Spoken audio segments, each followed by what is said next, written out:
La nieve caía sobre Montana aquel 2 de febrero de 1970, cuando el capitán Gary Faust sintió que perdía el control de su interceptor Delta Dart. El avión entró en un barrena plana mortal, girando sin cesar mientras caía hacia la tierra helada.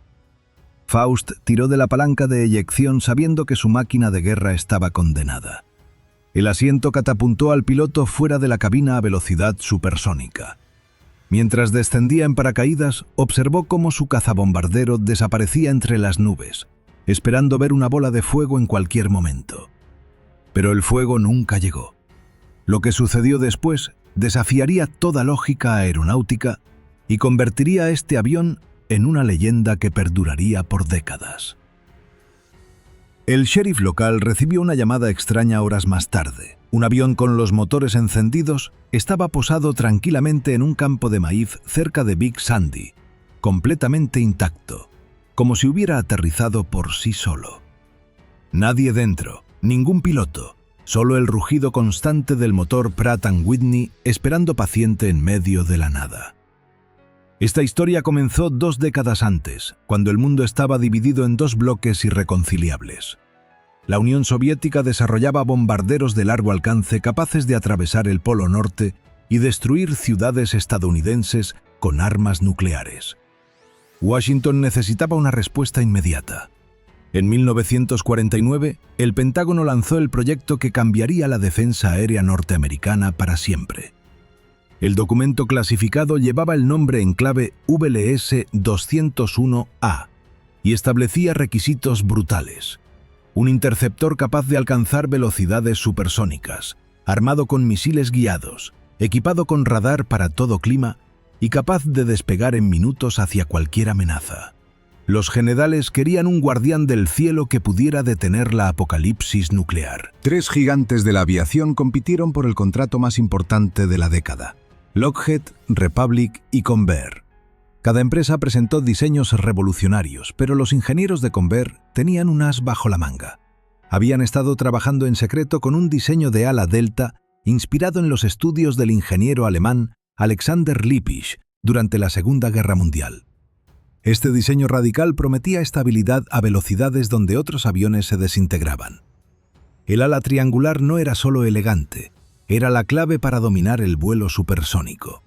Convair había probado este concepto en el experimental XF-92A, un avión que parecía salido de una revista de ciencia ficción. Los resultados fueron tan impresionantes que la compañía adaptó el diseño para crear toda una familia de aeronaves revolucionarias. La decisión llegó en 1951. Convair ganó el contrato y comenzó el desarrollo del interceptor definitivo. Pero había un problema monumental. La tecnología necesaria aún no existía. Hughes Aircraft recibió el encargo de crear un sistema de control de fuego completamente automático, algo nunca visto antes.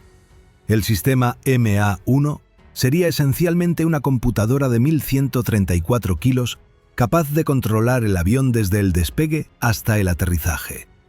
Los técnicos de Hughes prometieron que el piloto solo necesitaría supervisar mientras la máquina hacía todo el trabajo: buscar objetivos, calcular trayectorias, disparar misiles y regresar a base.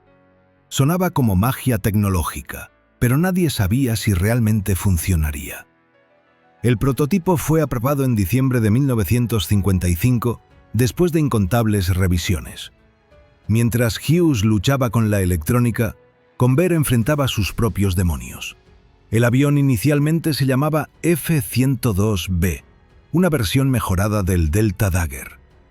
Pero los problemas se multiplicaron tan rápido que en junio de 1956 el proyecto fue completamente rediseñado y rebautizado. Nació así el F-106 Delta Dart, un nombre que inspiraría respeto y admiración durante las siguientes 2 décadas. Los pilotos de prueba que lo vieron por primera vez quedaron hipnotizados por sus líneas aerodinámicas y su bahía de armas interna que ocultaba misiles mortales. Este cazador supersónico podía superar los 2.400 km/h, convirtiéndose en una bala con alas dispuesta a interceptar cualquier amenaza soviética antes de que cruzara territorio estadounidense. El primer vuelo del Delta Dart estaba programado para 1955, pero la realidad golpeó duramente a los ingenieros. Ni el motor ni el sistema de control estarían listos a tiempo. Los meses se convirtieron en años mientras los técnicos batallaban con problemas que nadie había anticipado. La Fuerza Aérea observaba con creciente frustración cómo el presupuesto se hinchaba y las fechas de entrega se posponían una y otra vez. Pero el verdadero horror comenzó cuando llegó el momento de probar los asientos eyectables. Los primeros pilotos que intentaron eyectarse a velocidades supersónicas descubrieron que el asiento Weber Interim simplemente no funcionaba. Algunos no sobrevivieron para contar la historia. El Weber Interim era una variación del asiento usado en el F-102, diseñado para expulsar al piloto usando explosivos. Funcionaba perfectamente a velocidades subsónicas, pero cuando el Delta Dart alcanzaba Mach 2, eyectarse significaba enfrentar fuerzas que podían despedazar un cuerpo humano. Los ingenieros de Convair entraron en pánico. Desarrollaron el sistema de Escape Industry Claw, específicamente diseñado para eyecciones supersónicas. El problema era su complejidad absurda. Los pilotos necesitaban seguir una secuencia de 17 pasos diferentes mientras su avión se desintegraba a su alrededor. Varios intentos de eyección fallaron, porque los pilotos confundidos no ejecutaron el procedimiento correctamente. Las viudas comenzaron a acumularse y la prensa empezó a hacer preguntas incómodas sobre el interceptor asesino. La solución llegó en 1965 con el Weber 00, un asiento cohete capaz de funcionar a 1110 km/h. Los diseñadores razonaron que las eyecciones supersónicas a gran altitud serían raras. La mayoría de emergencias ocurrirían durante despegues y aterrizajes a baja velocidad. Era una apuesta arriesgada, pero finalmente dio resultado. El nuevo asiento salvó docenas de vidas durante las siguientes 2 décadas, aunque la sombra de las muertes anteriores nunca desapareció completamente de la reputación del avión. Mientras tanto, el Delta Dart finalmente despegó por primera vez en diciembre de 1956. El rugido del motor Pratt & Whitney J75 de 17 sacudió la base aérea cuando el interceptor aceleró por la pista. Los espectadores contuvieron la respiración viendo cómo el ala delta levantaba la máquina hacia el cielo de California. Las pruebas iniciales revelaron un rendimiento impresionante, pero también problemas serios con los motores y la aviónica. El sistema MA1, que prometía automatización total, resultó ser temperamental y propenso a fallos inexplicables. Los ingenieros pasaron meses depurando código y recalibrando sensores mientras la Fuerza Aérea consideraba cancelar todo el programa. Los generales finalmente decidieron no cancelar, pero sí reducir drásticamente el pedido. El plan original contemplaba 1000 aeronaves para formar una muralla defensiva continental. La realidad fue 277 unidades del modelo A, más 63 biplaza del modelo B para entrenamiento. Apenas suficiente para equipar 14 escuadrones. La razón oficial era presupuestaria, pero la verdad era más compleja. Los soviéticos habían cambiado su estrategia nuclear, apostando por misiles balísticos intercontinentales en lugar de bombarderos. El Delta Dart había sido diseñado para una guerra que ya estaba volviéndose obsoleta antes incluso de entrar en servicio. Su misión de interceptar bombarderos enemigos perdía relevancia mientras los cohetes nucleares podían atravesar el espacio en minutos sin que ningún caza pudiera detenerlos. Las entregas comenzaron en 1959 entre grandes ceremonias y discursos patrióticos. Ese mismo año, el mayor Joseph Rogers estableció un récord mundial de velocidad alcanzando 2.454 km/h a 12.342 metros de altitud. Semanas después, Charles Myers superó esa marca llegando a 2.485 km/h. La propaganda estadounidense celebraba estos logros mientras callaba los problemas persistentes. El Delta Dart era rápido, era hermoso, pero seguía siendo una solución buscando un problema que ya no existía de la misma forma. Los pilotos que competían por volarlo descubrirían pronto que su interceptor definitivo tendría una carrera llena de paradojas. tecnológicamente avanzado pero estratégicamente cuestionable, letal en teoría, pero jamás disparado en combate real. Los escuadrones del Delta Dart se desplegaron en bases estratégicas a lo largo de América del Norte. Alaska se convirtió en el hogar de varios interceptores que patrullaban el Ártico esperando bombarderos soviéticos que nunca llegaron. Islandia recibió su cuota de cazas para vigilar el Atlántico Norte, mientras que destacamentos temporales operaron desde Alemania y Corea del Sur. Los pilotos pasaban horas en alerta máxima, sentados en cabinas listas para despegar en 90 segundos si la alarma sonaba. Pero la alarma nunca sonó de verdad. Cada scramble era un ejercicio, cada intercepción era un simulacro. El interceptor más avanzado del mundo pasaba sus días persiguiendo aviones de entrenamiento y objetivos imaginarios. En las bases, los mecánicos aprendieron a odiar y amar el avión por igual. El sistema MA-1 requería calibración constante, y sus componentes electrónicos fallaban con frecuencia desconcertante. Un piloto podía estar listo para despegar cuando súbitamente la computadora decidía que había detectado un fallo inexistente y bloqueaba todos los sistemas. Las frustraciones llegaron al punto donde algunos técnicos desarrollaron trucos no autorizados para reiniciar el sistema golpeando ciertos paneles con la palma de la mano. Funcionaba sorprendentemente bien, aunque ningún manual oficial reconocería jamás esta técnica de mantenimiento. La Fuerza Aérea intentó justificar la inversión masiva organizando competencias de combate aéreo contra otros cazas. Las pruebas contra el F-4 Phantom II revelaron verdades incómodas. A gran altitud, el Delta Dart tenía ventaja en giros cerrados y maniobrabilidad superior. Su diseño de ala delta brillaba en el aire enrarecido, donde otros aviones perdían sustentación. Pero el Phantom II portaba un radar operado por un segundo tripulante. Podía cargar hasta 4 misiles Sparrow guiados por radar, más 4 Sidewinder de búsqueda infrarroja. El Delta Dart solo podía llevar los problemáticos misiles Falcon AIM-4 en su bahía interna. Estos proyectiles tenían reputación de fallar en el momento crítico, y muchos pilotos desconfiaban profundamente de su efectividad real. La guerra de Vietnam consumía recursos y vidas estadounidenses, mientras el Delta Dart permanecía en sus hangares norteamericanos. Hubo discusiones sobre enviar escuadrones al sudeste asiático, pero los generales rechazaron la idea rápidamente. El interceptor había sido diseñado para volar alto y rápido en línea recta, disparar misiles a bombarderos lentos y regresar a casa. Los combates aéreos sobre Vietnam eran caóticos enfrentamientos de perros a baja y media altitud contra MiG ágiles pilotados por vietnamitas entrenados por soviéticos. El Delta Dart habría sido masacrado en ese ambiente.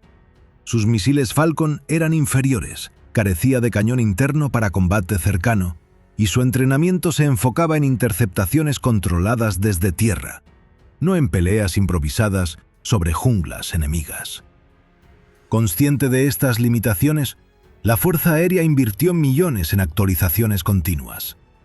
A principios de los años 70, varios Delta Dart recibieron nuevas cabinas sin refuerzos metálicos que mejoraban dramáticamente la visibilidad del piloto.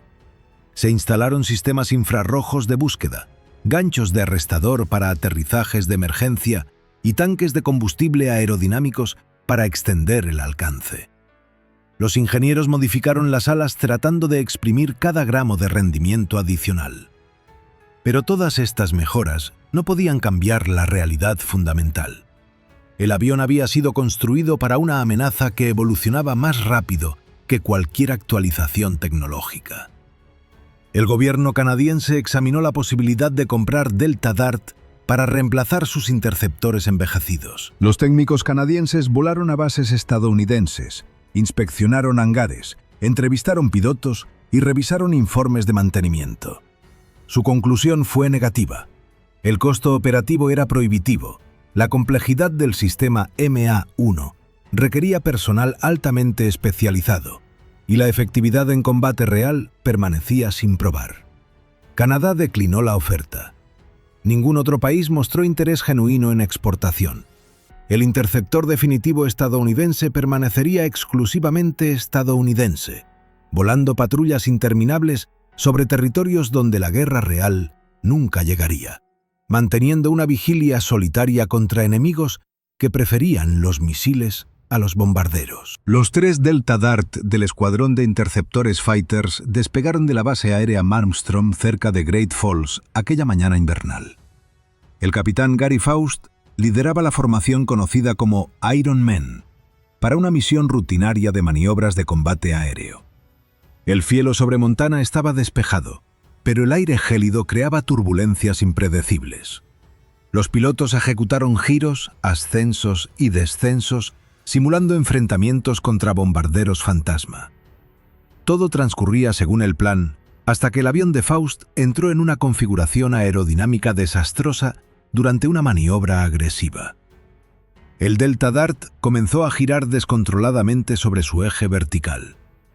Faust reconoció inmediatamente la barrena plana, la pesadilla de cualquier piloto de combate. Empujó la palanca hacia adelante, aplicó potencia máxima, probó radar contrario. Nada funcionaba. El altímetro descendía vertiginosamente mientras el horizonte giraba en círculos nauseabundos. Intentó todas las técnicas de recuperación que había memorizado durante años de entrenamiento. El avión ignoraba cada comando como si tuviera voluntad propia de estrellarse contra las montañas nevadas. Los otros 2 pilotos observaban horrorizados por radio mientras su líder luchaba contra las leyes de la física. Faust sabía que había agotado todas las opciones cuando el altímetro marcó altura crítica. Transmitió su última comunicación confirmando eyección inminente. Sus manos encontraron la palanca amarilla entre sus piernas, tiró con fuerza y el cohete del asiento Weber 00 lo expulsó violentamente de la cabina. El viento supersónico golpeó su cuerpo mientras el paracaídas se desplegaba automáticamente. Colgando en el silencio repentino después del rugido constante del motor, Faust esperó ver la explosión. Sus compañeros de escuadrón sobrevolaban el área buscando la columna de humo inevitable. Los minutos pasaban y no había fuego, no había impacto visible. Asumieron que el Delta Dart había caído más allá del horizonte montañoso, desintegrándose en algún valle remoto donde tardarían días en encontrar los restos. Pero algo extraordinario había ocurrido en el momento exacto de la eyección. Cuando Faust abandonó la cabina, el peso y balance del avión cambiaron instantáneamente. La ausencia súbita de 90 kilos en la parte delantera alteró el centro de gravedad lo suficiente para que el Delta Dart saliera solo de la barrena mortal. El morro se niveló gradualmente. Las alas recuperaron sustentación y el interceptor sin piloto estabilizó su vuelo como si un fantasma hubiera tomado los controles. El motor seguía funcionando perfectamente. Los sistemas hidráulicos mantenían las superficies de control en posición neutral. El avión ahora volaba recto y nivelado sobre el paisaje blanco de Montana, completamente vacío. Una máquina de guerra zombie deslizándose por el cielo invernal. El combustible eventualmente comenzó a agotarse. El Delta Dart descendió suavemente buscando tierra sin intervención humana. Cerca del pequeño pueblo de Big Sandy, el interceptor fantasma encontró un campo cubierto de nieve. Sin tren de aterrizaje desplegado, el fuselaje tocó la superficie blanca en un aterrizaje de panza casi perfecto. El avión se deslizó varios metros levantando una nube de nieve antes de detenerse completamente intacto. El motor Pratt & Whitney continuaba girando tranquilamente en medio de la nada, esperando instrucciones que nunca llegarían. Un granjero local que revisaba sus tierras vio el avión militar sentado en su propiedad como si alguien lo hubiera estacionado deliberadamente. Llamó al sheriff del condado reportando un caza de combate abandonado con el motor encendido. El sheriff pensó inicialmente que era una broma de mal gusto, hasta que condujo hasta el campo y vio con sus propios ojos el Delta Dart descansando pacíficamente entre surcos congelados. Su radio crepitó mientras contactaba con las autoridades militares. Su recomendación fue simple y sensata: dejar el motor funcionando hasta que consumiera todo el combustible restante. Nadie sabía qué pasaría si intentaban apagarlo manualmente. La noticia llegó al Centro Logístico Aéreo de Sacramento en la base McClellan de California. Un equipo de depósito fue despachado inmediatamente hacia Montana, llevando equipamiento especializado y sin creer realmente lo que les habían contado. Cuando llegaron al campo nevado y vieron el interceptor prácticamente ileso, comprendieron que habían presenciado algo único en la historia de la aviación militar. Las alas estaban intactas, el fuselaje mostraba daños mínimos superficiales. Este avión podía volar nuevamente. Los técnicos desmontaron las alas cuidadosamente en medio del campo helado, mientras los residentes de Big Sandy observaban fascinados. El fuselaje fue desarmado pieza por pieza y cargado en vagones de ferrocarril que atravesaron medio país hasta California. En los talleres de McClellan, los ingenieros repararon los daños superficiales, reemplazaron componentes, recalibraron sistemas y devolvieron al Cornfield Bomber a condiciones de vuelo. Meses después, el mismo interceptor que había aterrizado solo regresó al servicio activo como si nada hubiera pasado. La Fuerza Aérea celebró discretamente este milagro técnico mientras archivaba el incidente como evidencia de la robustez del diseño Delta. Pero la era del Delta Dart como guardián principal del espacio aéreo estadounidense estaba terminando. En 1981 llegó su reemplazo inevitable, el F-15 Eagle. Este nuevo caza superaba al viejo interceptor en prácticamente todo aspecto relevante. Era más rápido, más maniobrable, tenía radar superior y armamento más letal. Los escuadrones comenzaron a despedirse de sus Delta Dart uno por uno. Algunos pilotos veteranos sintieron nostalgia genuina al ver partir los aviones triangulares que habían volado durante años sin disparar un solo tiro en combate real. La misión para la cual fueron creados nunca se materializó, convirtiendo 2 décadas de servicio en un despliegue preventivo masivo que consumió billones sin resultado tangible. La NASA vio oportunidad donde la Fuerza Aérea veía obsolescencia. 6 Delta Dart fueron transferidos a la Agencia Espacial para programas de investigación entre 1979 y 1991. Los científicos querían entender mejor cómo mejorar la maniobrabilidad en cazas con motores supersónicos. Modificaron uno de los interceptores convirtiéndolo en laboratorio volante equipado con sensores experimentales.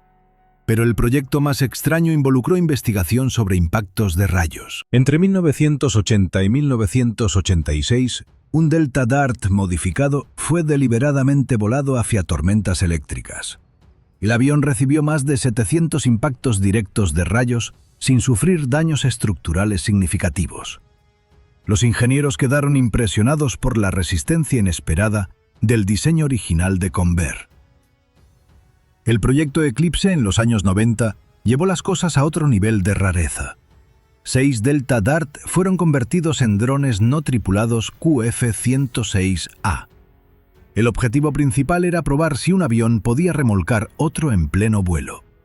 Los técnicos modificaron uno de los drones y lo conectaron mediante cable a un transporte C-141A. La prueba demostró que era posible remolcar y lanzar vehículos espaciales desde detrás de un avión remolcador. Era tecnología buscando aplicación práctica que probablemente nunca llegaría. Otro capítulo en la historia de inversiones militares persiguiendo conceptos futuristas de utilidad cuestionable. Mientras NASA experimentaba, las últimas unidades operacionales continuaban su vigilia rutinaria. Varios escuadrones de la Guardia Nacional e Internacional mantuvieron Delta Dart en servicio activo más allá de su fecha de retiro oficial. Los pilotos realizaban patrullas sobre territorios donde la amenaza de bombarderos soviéticos había disminuido hasta volverse casi teórica. El 28 de febrero de 1988, el Escuadrón 119 de Interceptores voló la última misión operacional del Delta Dart. Después de 29 años de servicio, el interceptor definitivo finalmente se retiró sin haber cumplido su propósito original, ni una sola vez en combate verdadero.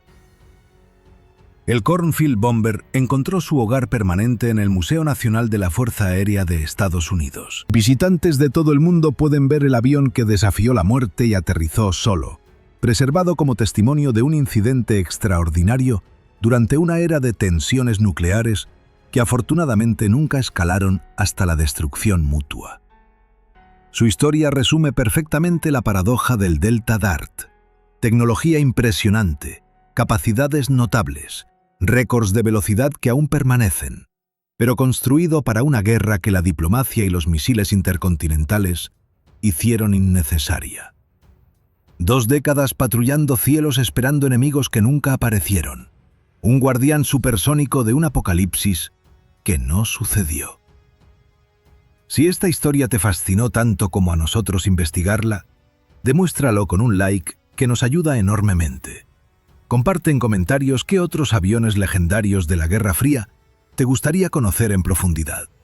Y suscríbete para más historias increíbles de la aviación militar que cambiaron el curso de la historia sin que la mayoría lo sepa. Nos vemos en el próximo vuelo.